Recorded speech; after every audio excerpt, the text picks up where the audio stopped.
What happened in 2008 can't really be called a collapse. It wasn't a building that suddenly fell down in a single day. It was more like a structure whose foundation had been quietly, slowly eroded for years, finally collapsing under its own weight. And when that building fell, people were trapped underneath it. They said they were just in the wrong place at the wrong time. But the real story is this: those people weren't in the wrong place. The system was built wrong. Do you remember those years? Newspapers were reporting record after record in housing prices.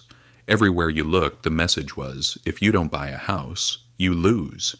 Banks acted like they were lining up at your door. But no one told you that those loans were actually lined up like dominoes, ready to fall with the slightest breeze. Now let's rewind.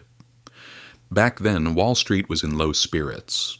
The tech bubble had burst, and investors were hunting for a new target.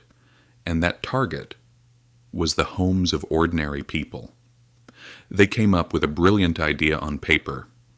Let's take thousands of home loans, offer them to potential investors, and sell them. That way, the risk is spread out and everyone wins. It sounded so reassuring that these packages even received AAA ratings. In other words, they said, "Don't worry, this thing will never fail." But there was one small detail they conveniently forgot to mention. For things not to crash, people had to keep paying their mortgages.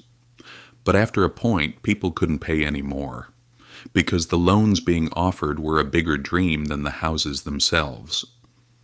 And here's where the story actually breaks open. As the system was collapsing, people lost their homes. They lost their life savings. They lost their future plans. But what did the people who caused the collapse lose? Nothing. Some even made more money. During those days, the world froze. Lehman Brothers collapsed. AIG was on its deathbed. Banks stopped lending to each other because everyone was thinking the same thing. If this building falls, we all get crushed underneath it. Then the government stepped in. But trust me, they didn't step in to catch your hand. Trillions of dollars were pumped in to rescue the banks, and this was called stabilizing the system. But what about the people who lost their homes? Those who lost their jobs? The families whose retirement funds evaporated? There was no stability for them. Here's the real punchline of the story. This collapse wasn't an accident. It was the inevitable result of a delusion that had been ignored for years. And worse, the same machine is still running, just more digital, faster, more complex.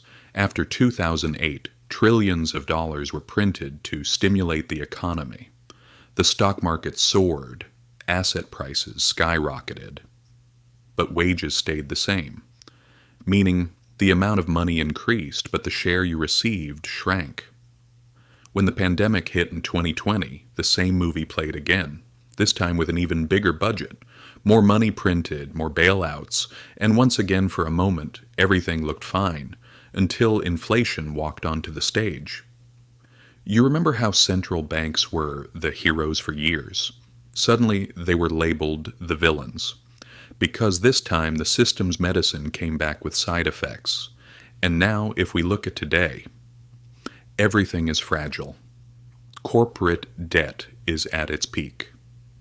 Government debt is at historic highs.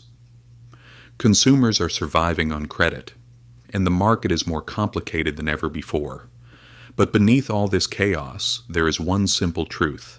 The system was built to save itself, not you. So the ending of this story is not be afraid, run away, the system is bad. No. The real message is this. If you don't understand the system crushes you. But if you do understand it, you will never be defenseless again. Real wealth is not just money, it's awareness. Keeping your eyes open. Feeling the direction of the wind when a storm is approaching.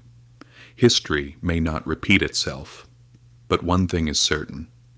It keeps punishing those who forget the same lessons.